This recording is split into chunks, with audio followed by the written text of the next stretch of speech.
I'm John McQuay with 8541 Tactical, and we're here today to talk to you about the Nightforce B.E.A.S.T 5-25 by 56mm rifle scope. And that is the scope that I've got sitting here in front of me. Now, we've been working with the B.E.A.S.T for over a year now, so this is kind of our long-term overview. I'm not going to get into a lot of the number specifications. Those are available on Nightforce's website, and we'll throw up a slide at the end of the video showing you the actual numerical specifications on it. This is going to be more about my impressions of the scope and how well it worked in shooting several competitions and training and just generally beating the heck out of this scope.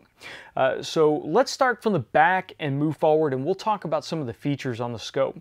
The first thing, I know it's kind of silly, but I want to talk about the scope caps that the scope came with. Very often scope caps are an afterthought, but when you're buying a high-dollar piece of glass, it's really nice if they go ahead and throw the caps in instead of making you go to the store afterwards or flip through the catalogs and try to find the correct scope caps. Additionally, Nightforce really didn't chintz out on these. They went with some high-quality caps. These are made by Tenebrex, and they are really kind of an interesting design. And what it is there's a clamp. So on the ocular end here, the eyepiece, there's a clamp that holds the cap to the outside of the eyepiece, but then the cap itself rotates with kind of a detent mechanism in there. So you can put the cap on and then rotate the hinge to wherever you want it to where it's out of the way. So when you flip the cap open and when you push it back, it's not going to interfere with your bolt handle or your line of sight or anything. I generally like to fold it over to the left-hand side. That way I don't have to look at anything on that side, and my windage and my elevation turrets are free and clear to view.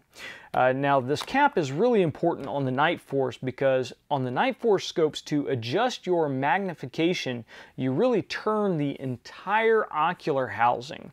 So it's important to have a scope cap that you can reclock quickly if you need to get it out of the way of the bolt handle and not interfere with anything. Even on a semi-automatic like an AR type platform, you want to get it out of the way so you can run that charging handle without ripping off your scope cap. So it's a really neat design. It works very well. The design is mimicked on the front. Again, you can flip the cap open, you can push it down. It has a locking detent to keep the cap down, and you can clock it to wherever it goes or wherever you need it by use of a trim ring that is screwed into the objective. Now, if you want to put a sunshade on here, you can, and the trim ring just screws into the end of the sunshade, and then the cap snaps onto that. So really nice. Again, I usually keep them clocked to the left-hand side, so when I flip it open and push it back, it's out of the way. This one, you can leave it on the top, and it really doesn't cause you much problems.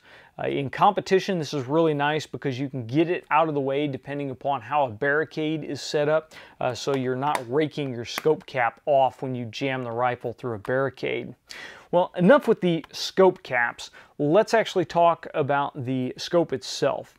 As I mentioned, we have a 5-25 power magnification ring, and the entire ocular assembly turns. Well, because that entire ocular assembly turns, to adjust your diopter, adjust the focus of the reticle to your eye, you have a lock ring, and then the whole back half of the ocular assembly here turns. So you dial off the lock ring, you turn it to where you need to get the reticle focused for your eye, and then you lock the lock ring back down, and you really don't have to worry about it again. Once that locks down, it's really dialed in. As much as you crank on this thing, your adjustment is going to stay dialed in. And I really like locking diopter adjustments because it's not something that you adjust very often. Usually once you get it dialed in, it stays on there unless you have some kind of eye issues or something that you need to go back in and change it. So the fact that I don't have to worry about moving my scope cap and changing my diopter like you do with some fast focus eyepieces is really nice. Now, having to turn the whole thing to adjust your magnification has some pros and has some cons. I generally prefer just having a magnification ring that turns to adjust the magnification of your scope, because once you put a cattail on it or something like that, it's not difficult to get to. and your eyepiece, or I'm sorry, your scope cap stays where you put it. You don't have to worry about putting your scope cap over here, and then when you dial your magnification down, now having the scope cap maybe in the way of your bolt or in the way of your bolt handle or something, and having to turn that as well. So I like when the scope cap will stay put and the magnification ring turns on its own. Now, the pros of having the entire piece turn like it does on the Beast is that if you're in adverse conditions, if you're wearing gloves, things like that, maybe your dexterity is limited, then you can just come up here with your big old mitt and grab the whole eyepiece and crank it like you would the handlebars on a motorcycle, and get that thing dialed in. So you just go up here and twist the grip and get it to where you need it, and you're good to go. Now, like I said, there are pros and cons to it. It's really going to be a personal preference thing. I didn't find it to be too much of a problem, and if you want to, you can still put a cattail on here to be able to adjust it quickly. That way, you just have to make sure either you remove the cap altogether or you get it clocked out of the way of your bolt handle so you don't have a bad day. Now, moving forward from that, we have a 34mm main tube, which is a fairly heavy-duty piece, and it will give us tons of internal adjustment, lots of room for the assemblies inside to move. Now, we come forward to that, we have the turret housing, and it kind of has an interesting geometric shape to it. I'm usually used to seeing more rectangular or rounded turret housings, but the geometric shape just kind of, it looks neat. Now, aesthetics aside, there's a whole lot going on in this turret housing, and first we're going to talk about this guy up here on top. This is what Nightforce calls their I4F turret, and that stands for Intelligent 4-Function Design. Now, the first of the 4 functions is this regular elevation adjustment, but you have 20 mils of adjustment for 1 revolution of the turret. Now, normally, if you're on a standard 1/10 mil click turret, then 20 mils is just going to have you buzzing past adjustments. So to compensate for this, Nightforce has dropped the clicks down to 2/10 mil adjustments. So every click on the turret gives you 2/10 of a mil elevation. So you have 5 clicks in 1 mil, and you have 120 MOA of total adjustment available in the elevation on this scope. So you've got a lot of room. You can very quickly buzz through this guy and get to where you need.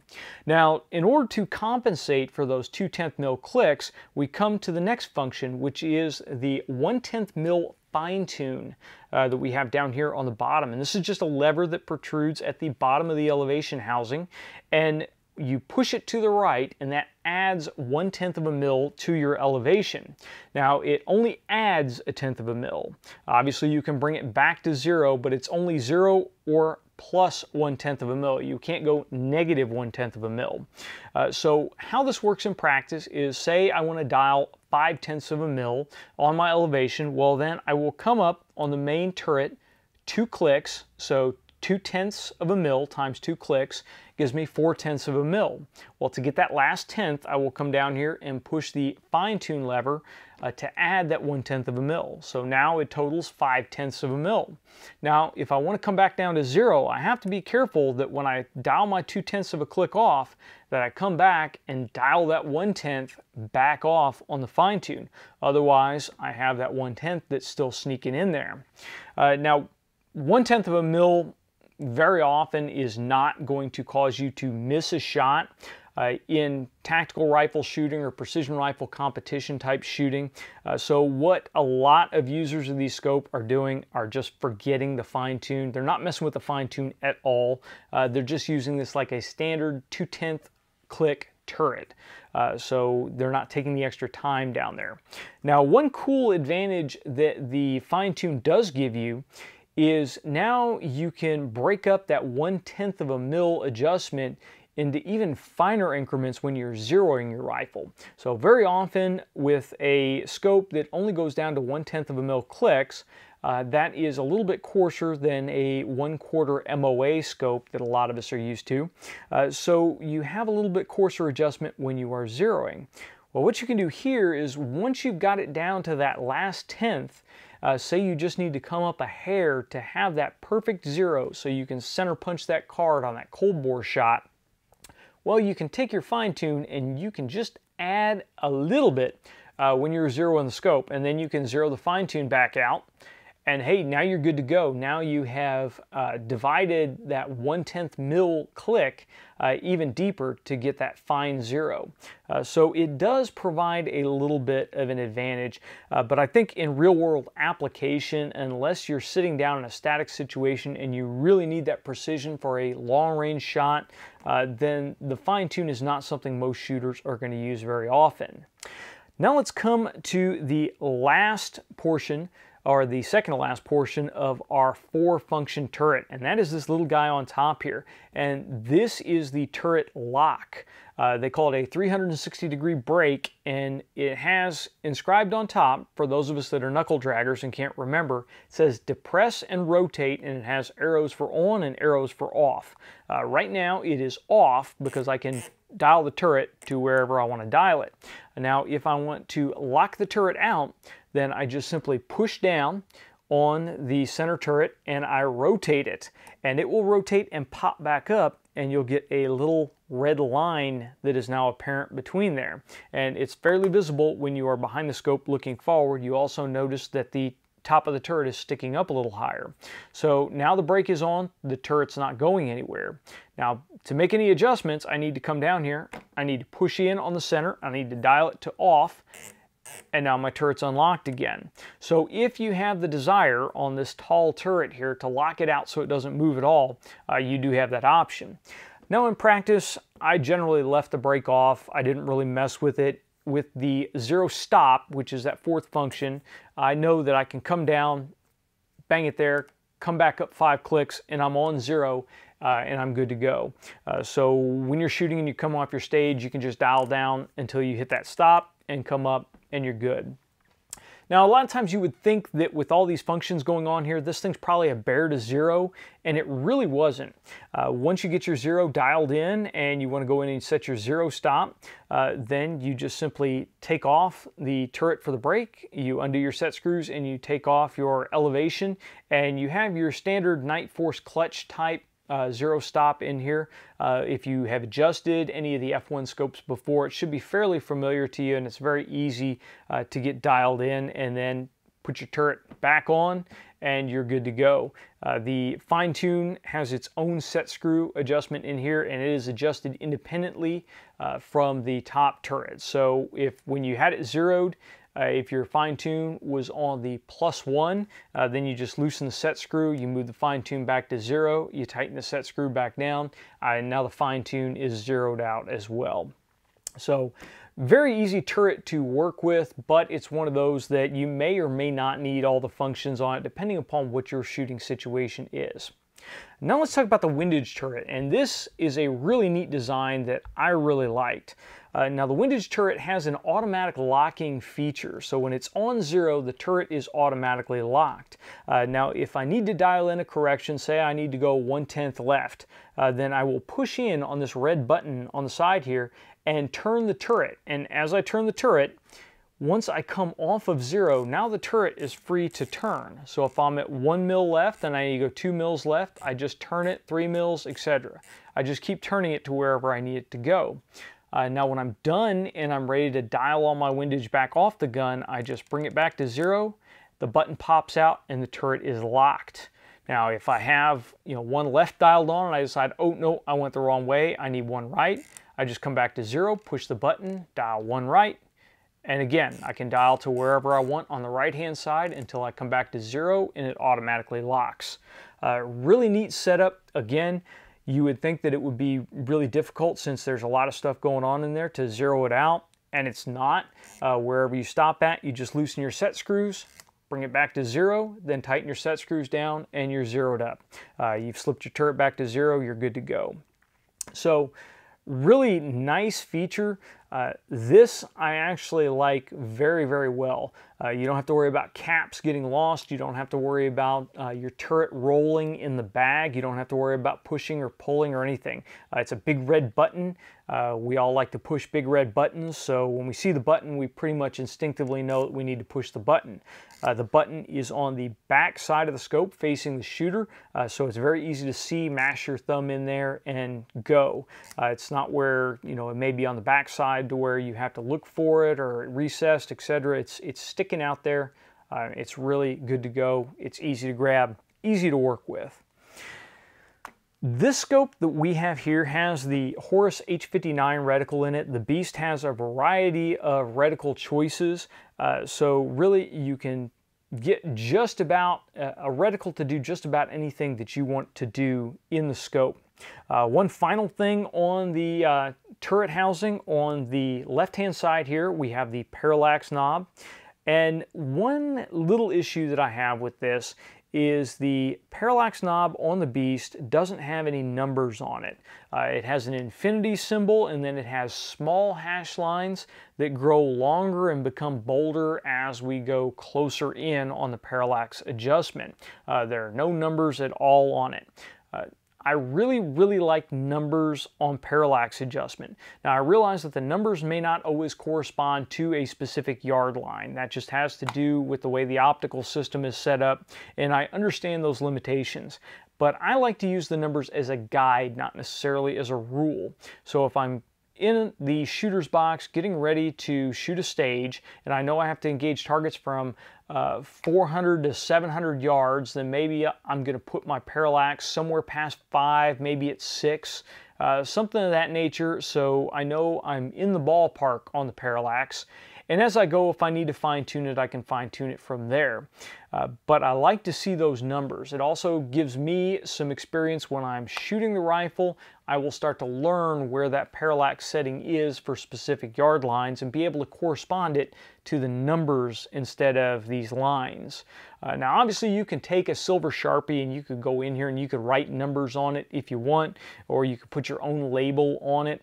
But I just really like to see numbers just to give me that coarse frame of reference when I'm dialing my parallax. Now the parallax was very smooth, very easy to work with, so really no complaints with the actual function of it, just with the marking of the turret. And in the center of our parallax turret, we have the button to activate the Digilume illumination on the B.E.A.S.T. And the illumination is really nice. The Digilume illumination allows you to set your illumination wherever you want it. And when the illumination switches back off, when you need to turn the scope back on, it will return to what your previous illumination setting is. This is great because it is really annoying to get your scope set up for a specific situation that you're in. Either have it go into sleep mode or have a situation where you need to turn the illumination off. And when you switch it back on, you have to toggle through modes to get back to where you want. That is not a problem with the Digilume illumination setup. It's good to go. It's easy to get in there and easy to set. So no issues whatsoever. You don't have to disassemble anything to set brightness levels. It's very easy to work with. And the illumination in the reticle has a really nice wide range, so you're sure to be able to find an illumination set point that will work for the situation that you're in. Now let's come to the time we talk about optics. Now, I didn't throw test charts up here. I didn't do any crazy things. I just took the scope out and I actually used it. And I will tell you, the sight picture, even at 25 power through here, is a very bright, very clear sight picture. Very often when you get into intermediate level scopes, you can't really assume that the scope is going to be usable at its highest magnification level. I have seen scopes that range in the several $1,000 price range that their top level magnification is kind of milky, really not that pleasing to look through. That is not the case with the B.E.A.S.T. At 25 power, it is fully usable. Now, my impression of the bright sight picture kind of coincides with what their advertising and their marketing literature says. They claim that this scope has a 90% light transmission rating, and it really does appear to be a nice bright sight picture. Now, we won't get into the whole clarity or color or any of that. I didn't notice really any chromatic aberration, any color fringing, any any artifacts that would cause me to or distract me from actually shooting the rifle scope.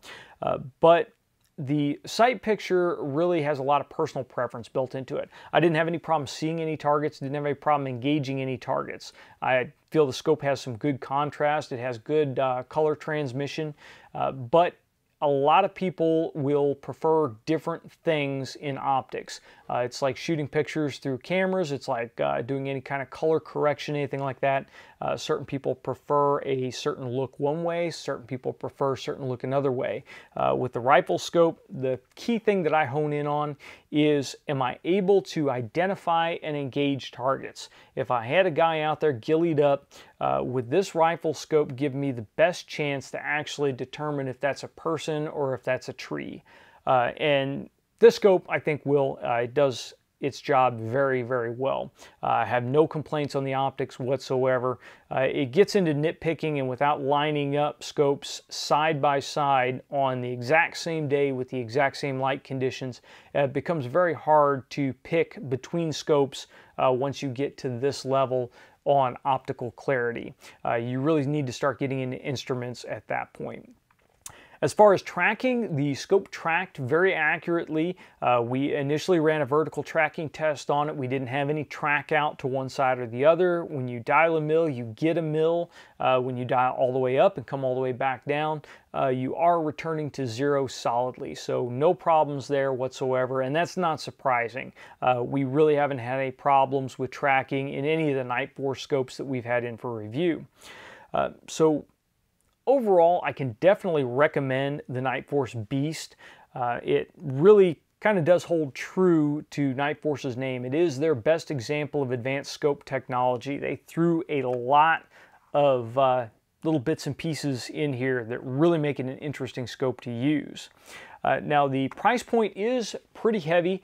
Street price for this thing's around $3,600, so it is an expensive rifle scope. But if you need a rifle scope that you can depend upon and you need all the features that are in this scope, then it is definitely worth looking at. And we were not gentle with this scope. In fact, it's still got some dirt and some mud crusted in it in some spots here. It's got a little bit of rash on the side of the bell from barricades. I have beaten this thing up. It's gone through several competitions. It's gone through several rifles. It's gone through several times re-zeroing, cranking the turrets, doing all kinds of things that I probably shouldn't do with it. And it hasn't let us down. We haven't had a failure with it so far. I haven't had a match where I've come off and had the turret slip or had any of the things that I've had occur with some other scopes.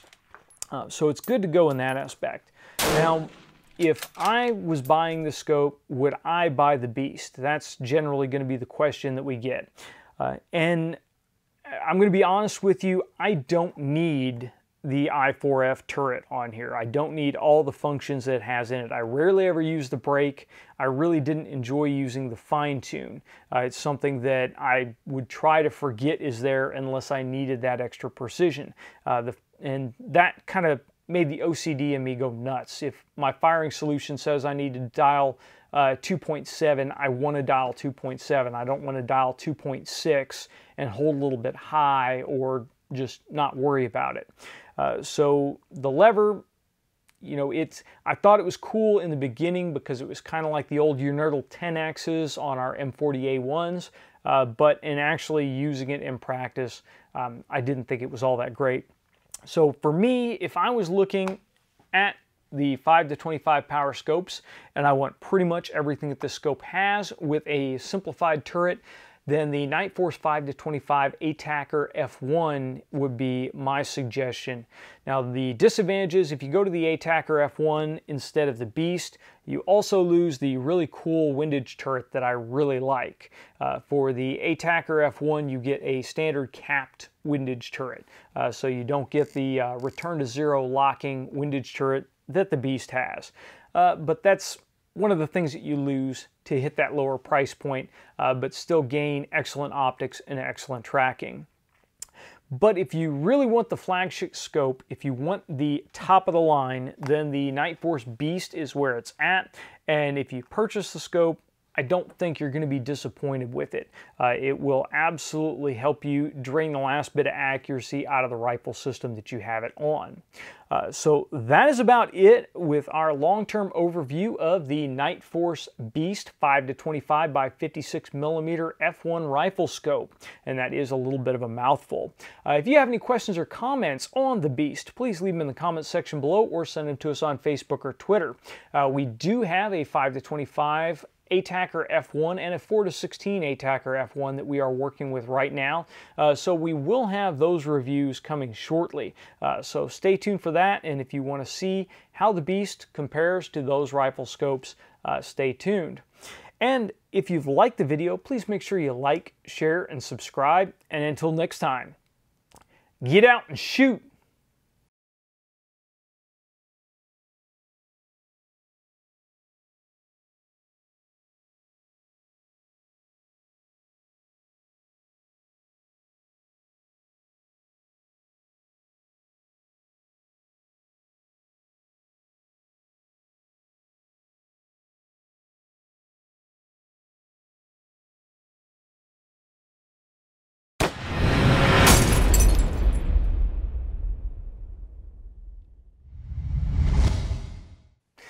Now, I know there are a lot of you guys that are going to ask me about the rifle that the B.E.A.S.T is mounted on. This is a Remington 700 that was tuned by Southern Indiana Precision.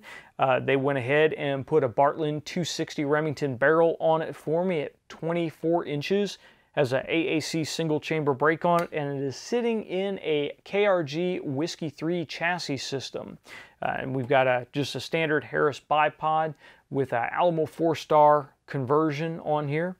And overall, this has been a really great rifle for me. Works well. Southern Indiana Precision builds some really accurate rifles, and we'll leave a link to them down below if you want to check Southern Indiana Precision out.